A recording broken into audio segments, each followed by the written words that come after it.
আসসালামু আলাইকুম সুপ্রিয় শিক্ষার্থী, আশা করি সকলে ভালো আছেন। তো আজকে আলোচনা করব হচ্ছে গণিতের একটি বেসিক কনসেপ্ট নিয়ে। এখানে আমি নিয়েছি হচ্ছে ডাইরেক্ট ডিফারেন্সিয়েশন এবং হচ্ছে পার্শিয়াল ডিফারেন্সিয়েশন, অর্থাৎ হচ্ছে সরাসরি অন্তরীকরণ এবং হচ্ছে পার্শিয়াল অর্থাৎ আংশিক অন্তরীকরণ, এর মাঝে কি তফাৎ, এই কনসেপ্টটা আমি আজকে আপনাদের বুঝিয়ে দিব। তো এখানে ডাইরেক্ট ডিফারেন্সিয়েশন অর্থাৎ সরাসরি হচ্ছে অন্তরীকরণ এবং পার্শিয়াল ডিফারেন্টিয়েশন অর্থ হচ্ছে আংশিক অন্তরীকরণ।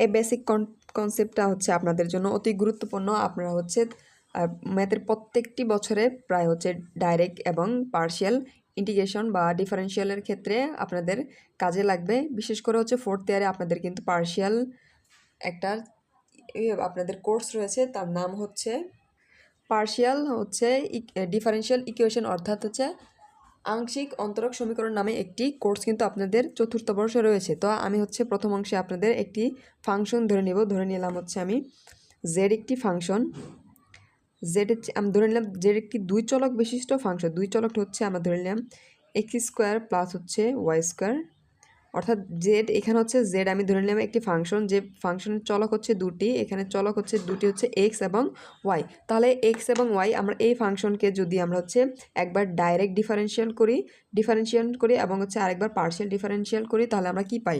তাহলে আমরা জানি ডাইরেক্ট ডিফারেন্সিয়ালের ক্ষেত্রে আমরা হচ্ছে ডি দিয়ে করি এবং পার্শিয়ালের ক্ষেত্রে আমরা হচ্ছে করি ডেল দিয়ে। তো আমি যদি আমরা ডাইরেক্ট ডিফারেন্সিয়াল করি তাহলে হবে ডি বাই ডিএক্স। আমরা হচ্ছে এক্সের সাপেক্ষে করব বলে আমরা এক্স লিখেছি, অর্থাৎ এখন যদি ওয়াই সাপেক্ষে আমরা ডিফারেন্সিয়াল করতাম তাহলে এখানে ওয়াই লিখতাম।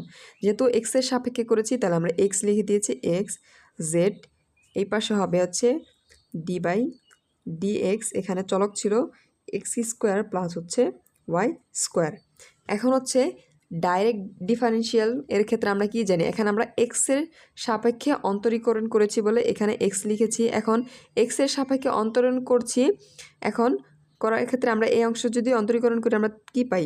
এখানে যেহেতু এক্স রয়েছে তো এক্স স্কোয়ার অন্তরীকরণ আমরা জেনে হয় 2, অর্থাৎ পাওয়ারটা এখানে আসবে, এক্সকে একবার অন্তরীকরণ 2x। এখন আবার যেহেতু আরেকটি রয়েছে অর্থাৎ আবার এক্সের আমরা আবার অন্তরীকরণ করব, অন্তরীকরণ ক্ষেত্রে তাহলে আমরা হয় ডি এক্স বাই ডিএক্স। এখন সরাসরি বা ডাইরেক্ট ডিফারেন্সিয়ালের ক্ষেত্রে হচ্ছে আমরা ততক্ষণ পর্যন্ত অন্তরীকরণ করব যতক্ষণ পর্যন্ত না যেই চলক ধারা আমরা অন্তরীকরণ করছি তার মানটা না চলে আসে। তো এখানে তার পরবর্তী অংশে এখানে হচ্ছে ওয়াই স্কোয়ার। তো ওয়াইকে যদি আমরা এক্স কল্পনা করি, ডাইরেক্ট ডিফারেন্সিয়াল ক্ষেত্রে আমরা হচ্ছে আমাদের সকল চলককে ডিফারেন্সিয়াল করতে হবে। তাহলে আমরা যদি এইখানে ওয়াইকে করি তাহলে হয় 2y, কিন্তু এই অংশে আবার এক্স নেই, তাহলে আবার আমরা করব, আবার যদি আমরা করি তাহলে এখানে পাই 2y বাই ডিএক্স। আমরা এই অংশে ডিএক্স চলে এসেছে, তা আমাদের এখানে যদি ক্যালকুলেশন করি এই অংশে হয়ে যাবে মান হচ্ছে 1 ডিএক্স বাই আমরা এই অংশে লিখতে হয় না, 1 যেহেতু আমাদের লিখতে হয় না, তাহলে আমরা কি পাই হয় 2x প্লাস এই অংশে পাই 2y by dy by dx. অর্থাৎ যখন আমরা জেডের দুই চলক বিশিষ্ট একটা ফাংশন এক্স স্কোয়ার প্লাস হচ্ছে ওয়াই স্কোয়ার এর যদি ডাইরেক্ট ডিফারেন্সিয়াল করি তাহলে অন্তরীকরণ করলে আমরা কি পাই? এর মান পাই হচ্ছে এটা 2x plus 2y dy by dx. এটা হচ্ছে আমার ডাইরেক্ট ডিফারেন্সিয়াল। তো আমরা এখন যদি এটাকে এই ফাংশনকে পার্শিয়াল ডিফারেন্সিয়াল অর্থাৎ আংশিক অন্তরীকরণ করি তখন আমরা কি পাই? ইতিপূর্বে আমরা জানি হচ্ছে পার্শিয়াল ডিফারেন্সিয়ালের ক্ষেত্রে আমরা হচ্ছে ডেল ধারা অন্তরীকরণ করি, তাহলে আমাদের এখানে এই ফাংশনের ক্ষেত্রে হবে ডেল বাই ডেল এক্স। যেহেতু আমরা এক্সের সাপেক্ষে অন্তরীকরণ করবো, আমরা ওয়াইয়ের সাপেক্ষেও করতে পারতাম, আমি বোঝার সুবিধার্থে যেহেতু সর্বক্ষেত্রে আমরা এক্স দিয়ে সর্বপ্রথম অন্তরীকরণ করি তাই আমি এক্স নিয়েছি। এখানে এক্স হবে আমার ফাংশন হচ্ছে জেড। তো এই পাশে আমার চলক হচ্ছে দুটি, তাহলে আমরা অন্তরীকরণ করব ডেল বাই ডেল এক্স। তো এখানে চলক ছিল এক্স স্কোয়ার প্লাস হচ্ছে ওয়াই স্কোয়ার।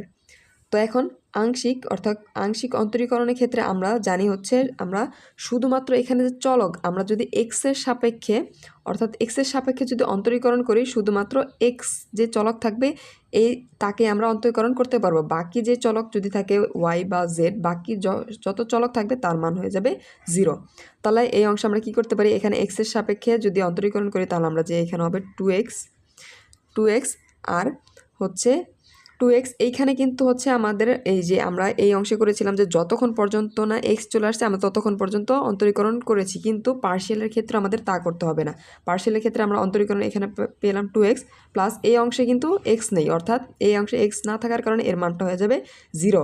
কারণ হচ্ছে যার সাপেক্ষে আমরা অন্তরীকরণ তাই হচ্ছে চলক। এখানে আমরা x এর সাপেক্ষে যেহেতু অন্তরীকরণ করছি, এখানে x এর সাপেক্ষে শুধুমাত্র চলক হচ্ছে x, বাকি যে মান থাকবে তা হচ্ছে কনস্ট্যান্ট বা ধ্রুবক, তাই এটা হয়ে যাবে ধ্রুবক। তা আমরা জানি যদি ধ্রুবককে কোনো কিছুর সাপেক্ষে যে চলকের সাপেক্ষে আমরা অন্তরীকরণ করি না কেন তার মান হয়ে যাবে 0।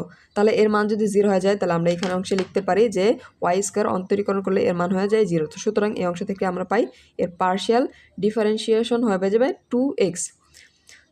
তো আমরা কি পেলাম যে আমি আবার একটু হাইলাইট করে দিচ্ছি, এই অংশে আমরা হচ্ছে শুধুমাত্র যে চলক দিয়ে অন্তরীকরণ করব তার মান হবে, অর্থাৎ সেই অংশকেই সেই চলককে অন্তরীকরণ করব। আর এই অংশ হচ্ছে আমরা সকল চলককে আমরা ধরে নিব, অর্থাৎ যে চলকের সাহায্যে করি না কেন সকল চলককে আমরা সেই চলক ধরে বিবেচনা করে অন্তরীকরণ করব এবং সেই চলক না আসা পর্যন্ত আমরা অন্তরীকরণ করে যাব। তো এই ছিল হচ্ছে বেসিক কনসেপ্ট সরাসরি এবং আংশিক অন্তরীকরণের ভিতরে তফাৎ। আশা করি সকলে বুঝতে পেরেছেন। যদি কোনো অংশে বুঝতে সমস্যা হয় অবশ্যই জানাবেন। ধন্যবাদ।